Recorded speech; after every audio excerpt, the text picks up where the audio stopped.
টানা বৃষ্টি আর উজানের ঢলে ভাসছে সিলেট সুনামগঞ্জ। জলজটে বিপর্যস্ত জনজীবন, সড়কে পানি ওঠায় সিলেটের সঙ্গে সুনামগঞ্জের যোগাযোগ বিচ্ছিন্ন।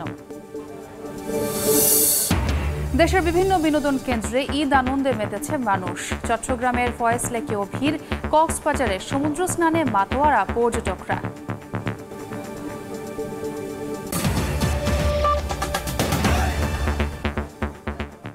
বাংলা সময়ের সঙ্গে আছে আমি ছোঁয়া খন্দকার। পাহাড়ি ঢলের সঙ্গে অবিরাম বৃষ্টিতে তলিয়ে আছে সিলেট সুনামগঞ্জ।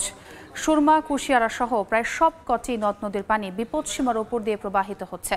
দুর্ভোগে দিন পার করছেন মানুষ। এদিকে সুনামগঞ্জে পানি উপচে ঢুকে পড়েছে নিম্নাঞ্চলের বাড়িঘরে।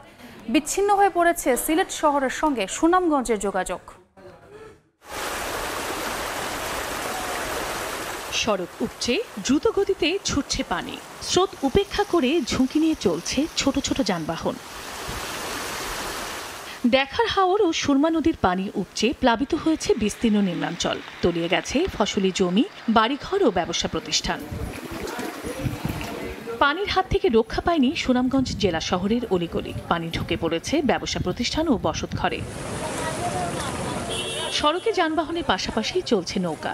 শহরের নতুন পাড়া, তেঘরিয়া ও সুলতানপুর উকিলপাড়া সহ পৌরসভার 9টি ওয়ার্ডের বেশিরভাগ এলাকা তলিয়ে গেছে। চরম দুর্ভোগে বাসিন্দারা। সারা দেশে যখন ঈদের আনন্দ বইছে তখন আমরা সুনামগঞ্জবাসী ভালো নেই। বিশেষ করে যে সুরমা নদীর যে এটা একটা রক্ষার একটা বাঁধ যদি তো ওইভাবে শক্ত করে, তাহলে শহরের মধ্যে আর পানিটা এত দ্রুত প্রবেশ করে না। নিচের তলা রুম ভাড়া লইছি না, পানি আফরে বাড়ি যায় 1 ঘন্টায় 2-3 হাত পরে। বন্যার পানি ডলামছে, ডলামার পরে আমরা দোকানের অনেক মাল ক্ষয়ক্ষতি হয়েছে। এদিকে আবহাওয়া অফিসের 3 দিনের ভারী বর্ষণের পূর্বাভাসে আতঙ্ক বেড়েছে পানিবন্দী মানুষের মাঝে। আগামী 24 থেকে 48 ঘন্টার মধ্যে একটা মাঝারি বৃষ্টিপাত হতে পারে এবং 48 থেকে 72 ঘন্টা যেটা পরবর্তী তৃতীয় দিনে সেখানে ভারী থেকে অতি ভারী বৃষ্টিপাত হওয়ার সম্ভাবনা আছে। তো সেই ক্ষেত্রে একটু অ্যালার্মিং সিচুয়েশনে থাকতে পারে। বাইসাদেপনা ক্রস করবে, কারণ যে পানির স্রোত বা পানির বেগ, যোগাযোগ ব্যবস্থা বিচ্ছিন্ন হয়ে যাচ্ছে। অলরেডি আমাদের গ্যাসও পানির নিচে চলে গেছে। পানিবন্দী মানুষকে ত্রাণ সহায়তা দেওয়ার পাশাপাশি আশ্রয় কেন্দ্রে আনার কথা জানিয়েছেন স্থানীয় সংসদ সদস্য। আশ্রয় শিবিরে যাতে তারা সেটেল করতে পারে প্রাথমিকভাবে এটা, তারপরে শুকনো খাবার দেওয়া, তাদেরকে পরে রান্না করা খাবার দেওয়া। এখনও যারা আশ্রয় কেন্দ্রে পৌঁছতে পারেন নাই তাদেরকে পরিবহন দিয়ে শেল্টারে নিয়ে আসা, ঔষধপত্র থেকে শুরু করে খাবার সরবরাহ করার কাজটি আমরা করব। যাতায়াতের জন্য যেখানে যানবাহন চলাচলের কথা সেখানে এখন চলছে নৌকা। এই চিত্র সিলেট নগরীর 15 নম্বর ওয়ার্ডের সোভানীঘাট আবাসিক এলাকার। প্লাবিত হওয়ায় সিলেট অঞ্চলের অভিজাত এলাকা হিসেবে পরিচিত শাহজালাল উপশহরের বাসাবাড়ি ও ব্যবসা প্রতিষ্ঠানের নিচ তলা এখন জনমানব শূন্য। সুরমার পানি ছাড় দেয়নি পরিষেবা প্রতিষ্ঠান, ফায়ার ব্রিগেড ও সিভিল ডিফেন্সের সিলেট স্টেশনকেও। ঈদের আগের দিন থেকে পানি অগ্রগতি, এখন মালামালি খুব যা কিছু ছিল আমরা আপাতত সেভ করেছি। বেহাল দশা নগরীর রাস্তাঘাট ব্যবসা প্রতিষ্ঠানের। এই অবস্থায় সুরমা খননের তাগিদ দিলেন নগরবাসী। সংশ্লিষ্ট মহল এদিকে নদী খননের দিকে যাতে বিশেষভাবে ইম্পর্টেন্স দেন। দোকানপাট পানির তলে বর্তমানে আমাদের ব্যবসা বাণিজ্য নিয়ে খুব দুশ্চিন্তার মাঝে আছে। এদিকে সিলেট বিভাগের আরেক জেলা হবিগঞ্জ শহরের প্রধান সড়ক বৃষ্টির পানিতে তলিয়ে গেছে। বাসাবাড়ি, দোকান সহ সরকারি প্রতিষ্ঠান, সদর মডেল থানা, পুলিশ সুপারের বাসভবন, সার্কিট হাউস, পানি উন্নয়ন বোর্ড ও পিটিআই প্রশিক্ষণ কেন্দ্রে জলাবদ্ধতার সৃষ্টি হয়েছে। চন্দ্রা বিশ্বাস, ববি, সময় সংবাদ। এই মুহূর্তে সিলেটের কোম্পানিগঞ্জে আছেন রিপোর্টার ইকরামুল কবির এবং সুনামগঞ্জের ইব্রাহিমপুর এলাকায় আছেন হিমাদ্রি শেখর ভদ্র। সরাসরি শুরুতে যাচ্ছি ইকরামের কাছে। আমি এই মুহূর্তে আছি কোম্পানিগঞ্জ উপজেলায়। সিলেটের কোম্পানিগঞ্জ উপজেলা একটি সীমান্তবর্তী উপজেলা এবং এই উপজেলা ইসলামপুর ইউনিয়নে আছে। এই উপজেলার যে 6টি ইউনিয়ন আছে, 6টি ইউনিয়নের মানুষই কিন্তু পানিবন্দী হয়ে পড়েছে এবং দেখতে পাচ্ছেন শুধু পানি আর পানি, সব জায়গায় পানি। বাড়িঘর যেগুলো আছে সব পানিতে তলিয়ে গেছে এবং এখানকার যারা আছে আশ্রয় কেন্দ্রে, বিভিন্ন আশ্রয় কেন্দ্রে আশ্রয় নিয়েছে এবং আশ্রয় কেন্দ্রে যেগুলো আছে এখানে 4টি আশ্রয় কেন্দ্র আছে এবং সব মিলিয়ে 5টি আশ্রয় কেন্দ্র আছে। এখানে একটি হাইটেক পার্ক মিলে 5টি আশ্রয় কেন্দ্র আছে এবং আশ্রয় কেন্দ্র জায়গা হচ্ছে না।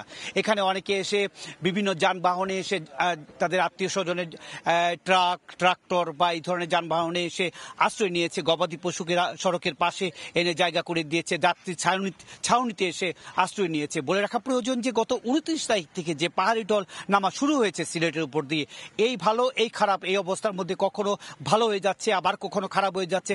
তবে গত 2 দিন ভারী বর্ষণের কারণে এই এলাকার পানি বেড়ে গিয়েছে, বিশেষ করে সিলেট, সুনামগঞ্জ এই এলাকার পানিগুলো বেড়ে গেছে। নদ নদীর পানি বিপদসীমার উপরে উঠে গিয়েছে। সুরমা এবং কুশিয়ারা, সারিগাং নদীর পানি এই মুহূর্তে বিপদসীমার উপরে 6টি পয়েন্টে অতিবাহিত হচ্ছে, যার কারণে পানি বেড়ে গিয়েছে। তবে আবহাওয়া অফিস এবং পানি উন্নয়ন বোর্ড বলছে 72 ঘন্টা দেশের মধ্যে ভারী বৃষ্টি হতে পারে, ভারী এবং অতি ভারী বৃষ্টি হতে পারে। তবে এই দেশের মধ্যে যে ভারী এবং অতি ভারী বৃষ্টির কারণে কিন্তু এই জলাবদ্ধতা বা পানি সৃষ্টি হয়নি। এগুলো পাহাড়ি ঢল ভারত থেকে যে চেরাপুঞ্জি সহ অন্যান্য এলাকা দিয়ে যে ভারী বৃষ্টি হচ্ছে, যেমন গতকালকে চেরাপুঞ্জি 395 মিলিমিটার বৃষ্টিপাত হয়েছে। এ কারণে এই যে সীমান্তবর্তী যে উপজেলা 5টি উপজেলা পানি এসে গেছে এবং স্থানীয় প্রশাসন, বিভাগীয় কমিশনার, জেলা প্রশাসক কিছু সময় আগে এই এলাকায় পরিদর্শন করেছে এবং তিনি বলেছেন যে আপাতত যে পরিস্থিতি আছে সেই পরিস্থিতি মোকাবেলা করার মতো পর্যাপ্ত পরিমাণে ত্রাণ সামগ্রী এবং তার প্রশাসনের লোক রয়েছে এবং সেনাবাহিনীকে প্রস্তুত রাখা হয়েছে। সেনাবাহিনীর এখানে যে এরিয়া কমান্ডার আছেন তিনি বলেছেন বিভাগীয় কমিশনারকে তিনি প্রস্তুত আছেন, যে কোনো সময় প্রয়োজন হলে তারা আসবেন। এবং সেনাবাহিনী এই বড়াইকান্দি, সিলেটের বড়াইকান্দি একটি পাওয়ার স্টেশনে পানি ঢুকে যাচ্ছে, সেখানে এসে তারা সহায়তা করছে। মোটামুটি বলা যায় যে সিলেটের যে এখনকার যে পরিস্থিতি, দুপুরের পর থেকে কিন্তু বৃষ্টি কমে গিয়েছে। যদি বৃষ্টি কমে যায় এবং চেরাপুঞ্জিতে বৃষ্টি না হয়, আগামীকালকে কিন্তু পরিস্থিতি একেবারে স্বাভাবিক হয়ে যাবে। সিলেটের কিন্তু এটি একটি ধর্ম বা আকস্মিক বন্যা যেটাকে বলা হয়, এটি হচ্ছে কি সিলেটের ধর্ম, এবং পানি আসে পানি চলে যায়। মোটামুটি এই ছিল সিলেটের যে পাহাড়ি ঢল এবং ভারী বর্ষণের ফলে বিভিন্ন জায়গায় পানি জমে গিয়েছে তার সবশেষ খবর। এবার আমি চলে যাচ্ছি সুনামগঞ্জের খবর জানার জন্য। সেখানে রয়েছেন আমাদের সহকর্মী হিমাদ্রি শেখর ভদ্র। আমি আছি সুনামগঞ্জ সদর উপজেলার ইব্রাহিমপুর গ্রামে। এই গ্রামের অবস্থানগত একটি দিক রয়েছে। এই গ্রামের এক পাশে রয়েছে চলতি নদী, অন্য পাশে সুরমা নদী এবং আরেক পাশে রয়েছে মেঘালয় পাহাড়। এবং পাহাড়ের শুরুতেই এই পাহাড়ি ঢলের শুরুতেই এই গ্রামটি প্লাবিত হয় এবং প্লাবিত হওয়ার পরপরই এই এলাকার বাড়িঘরগুলিতে সহজেই দ্রুত পানি উঠে যায়। আপনারা দেখতে পাচ্ছেন যে এই সুরমা নদী দিয়ে কিভাবে পাহাড়ি ঢল নামছে, একইভাবে সুরমা, চলতি, জাদুকাটা, পাটলাই সহ সকল নদী দিয়ে এভাবে পাহাড়ি ঢল নেমে আসছে এবং সেই ঢলের কারণে সুনামগঞ্জের 12টি উপজেলার মধ্যে 6টি সীমান্ত উপজেলা বা ইতিমধ্যে প্লাবিত হয়ে গেছে। সেগুলো হলো ধর্মপ্রসাদ, তাহিরপুর, বিশ্বম্বরপুর, দোয়ারাবাজার, ছাতক এবং মধ্যনগর। এই সমস্ত এলাকার যে অর্থাৎ পাহাড় এবং নদী বেষ্টিত যে সমস্ত এলাকা রয়েছে সেই সমস্ত এলাকাতে প্রায় শতাধিক পাহাড়ি ছড়া রয়েছে এবং 7 থেকে 8টির মতো সীমান্ত নদী রয়েছে। এই সমস্ত সীমান্ত নদী দিয়েই এই সুনামগঞ্জের সুরমা নদীতে পাহাড়ি ঢল নেমে আসে এবং এই ঢল যখন প্লাবিত হয়ে মানুষের ঘর বাড়িতে ঢুকে তখনই বন্যার সৃষ্টি হয়। আসলে আজকের গত রাত্রে 3টা থেকে আজকে 11টার মধ্যে সুনামগঞ্জ মোটামুটি পুরোপুরি বন্যায় আক্রান্ত হয়ে গেছে এবং মাত্র 10 থেকে 11 ঘন্টার ব্যবধানে পুরো সুনামগঞ্জের চিত্রটাই বদলে দিয়েছে এই পাহাড়ি ঢলের পানি, ভারতের পানি। বা আমরা কথা বলেছিলাম এখানকার লোকজনের সাথে, তারা জানিয়েছেন যে এই যে অবস্থা, অর্থাৎ এত দ্রুত বন্যা আসতে তারা আগে কখনো দেখেননি এবং এইভাবে মানুষরা প্লাবিত হতে এবং এইভাবে মানুষের ঘরবাড়িতে পানি উঠতে এটা আসলে একটা অস্বাভাবিক ব্যাপার বলে তারা মনে করেন। আমরা কথা বলেছিলাম এখানকার প্রবীণদের সাথে, তারা জানিয়েছেন যে আগেও পাহাড়ি ঢল নামতো, এখনও নামে, কিন্তু পাহাড়ি ঢলের গতি এবং প্রকৃতি আগের থেকে অনেক বদলে গেছে। আগে পাহাড়ি ঢল নামলে অনেক সময় নিয়ে সেটা সুরমা নদীতে আসতো, কিন্তু এখন পাহাড়ে বৃষ্টি হওয়ার সঙ্গে সঙ্গে সেটা কয়েক ঘন্টার মধ্যেই সুরমা নদীতে চলে আসে এবং সেই সুরমা নদী যখন পাহাড়ি ঢলে টইটুম্বুর হয়ে যায়, এর পাশাপাশি সুনামগঞ্জের ছোটো বড়ো 137টি হাওর রয়েছে, সবগুলি হাওরও পানিতে ভরে যায়। যখন হাওর এবং নদী উপচে যায় ঢলের পানি, তখনই লোকালয়ে প্রবেশ করে ভয়ানক বন্যার সৃষ্টি করে। আমরা কথা বলেছিলাম এখানকার লোকজনের সাথে, তারা যেটা বলেছেন যে সকালের দিকে পানির প্রবাহ বৃদ্ধি পেলেও এখন কিছুটা কমার দিকে রয়েছে। এবং আমরা কথা বলেছিলাম এই লোকজনের সাথে, তারা জানিয়েছেন যে এই পাহাড়ি ঢল এবং বৃষ্টি যদি বন্ধ না হয় তাহলে এই অবস্থা ক্রমশ অবনতি হবে। তো এই ছিল সুনামগঞ্জের সদর ইব্রাহিমপুর গ্রাম থেকে পাহাড়ি ঢল ও বন্যার সবশেষ খবর। সরাসরি যুক্ত ছিলাম সিলেট এবং সুনামগঞ্জে। বগুড়ায় কথা কাটাকাটির জেরে বাড়ি থেকে ডেকে নিয়ে 2 বন্ধুকে কুপিয়ে হত্যা করা হয়েছে। এ ঘটনায় আহত হয়েছেন আরও একজন। স্বজনদের অভিযোগ, শহরের চকরপাড়া এলাকায় ঈদের দিন বিকেলে জেলা পরিষদের প্যানেল মেয়র সার্জিল আহমেদ টিপুর পরিবারের সদস্যদের সঙ্গে শরীফ ও রুমনের কথা কাটাকাটি হয়। রাতে টিপু ও তার লোকজন শরীফ, রুমন ও তাদের এক বন্ধুকে বাড়ি থেকে ডেকে নিয়ে যায়। পরে ধারালো অস্ত্র দিয়ে কুপিয়ে জখম করে। এতে দুজনের মৃত্যু হয়, আহত হন আরেকজন। দেখছেন বাংলার সময়। উত্তাল সাগরে ঈদ আনন্দে মেতেছে দূর দূরান্ত থেকে আসা ভ্রমণ পিপাসুরা। বড় বড় ঢেউ হার মানছে পর্যটকদের আনন্দের কাছে।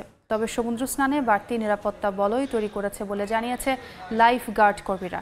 মোহাম্মদ ফরাজের ক্যামেরায় সুজাউদ্দিন রুবেলের রিপোর্ট। মেঘলা আকাশ, বড় বড় ঢেউ, হঠাৎ রোদের ঝলক, এক এক সময় এক এক রূপ ধারণ করছে আবহাওয়া, যেন ভিন্ন এক কক্সবাজার সমুদ্র সৈকত। ঈদুল আজহার টানা ছুটি। কক্সবাজার সমুদ্র সৈকতে সকালে পর্যটক কিছুটা কম থাকলেও বেলা বাড়ার সঙ্গে সঙ্গে বেড়ে যায় পর্যটকের চাপ। তবে সবাই ভ্রমণে এসেছে পরিবার পরিজন কিংবা প্রিয়জনকে সঙ্গে নিয়ে। সামনে সাগর, আমরা এখানে বসে বসে আমরা অনেক মজা করছি। স্কুল বন্ধের সাথে ফ্যামিলির সাথে এই বিচের দিন অনেক ভিউটা আর কি সুন্দর নেওয়া যায়। সৈকতের বিশাল বালিয়াড়ি আর বিশাল সমুদ্র, সব জায়গায় যেন আনন্দের বন্যা। কেউ জেট স্কিতে চড়ছেন, কেউ আবার বালিয়াড়িতে ছবি তুলছেন কিংবা বালু নিয়ে খেলা করছেন। বাচ্চারা এই বালিয়াড়ি মাঠে বালি নিয়ে খেলাধুলা করে, আমরাও তাদের সাথে মজা করি। খুব শর্ট টাইম একটা ভ্যাকেশন পাওয়া যায়, তো ওই শর্ট টাইমটা আমরা এনজয় করার জন্য আজকে সকালে আসলাম। আলহামদুলিল্লাহ, উই আর এনজয়িং লট। হাজার হাজার পর্যটক ব্যস্ত সমুদ্র স্নানে, তাই তাদের নিরাপত্তায় বাড়তি ব্যবস্থা নিয়েছে লাইফগার্ড কর্মীরা। পানিতে নামার আগে বিভিন্নভাবে কমিউনিকেশন করছি, যে এন্ট্রি পয়েন্টগুলো রয়েছে বিচের, ওই পয়েন্টগুলোতে আমরা আলাদা ভলান্টিয়ারের মাধ্যমে পর্যটকদের সচেতন করার চেষ্টা করছি। বুধবার থেকে পর্যটক আগমন কয়েক গুণ বাড়বে বলে প্রত্যাশা করছেন পর্যটন সংশ্লিষ্টরা। সমুদ্র স্নানের ক্ষেত্রে নিরাপত্তার জন্য লাইফগার্ড কর্মী থাকলেও পর্যটকদের সর্বোচ্চ সতর্ক থাকার পরামর্শ দিয়েছেন। সুজাউদ্দিন রুবেল, সময় সংবাদ, কক্সবাজার। এই ছিল বাংলার সময়। এরপর সন্ধ্যার সময় নিয়ে সঙ্গে থাকবেন সজল মিত্র রিচার্ড। ছোঁয়া, আপনাকে ধন্যবাদ। সন্ধ্যার সময় নিয়ে ফিরছি কিছুক্ষণ পর, সঙ্গেই থাকুন সময়ের।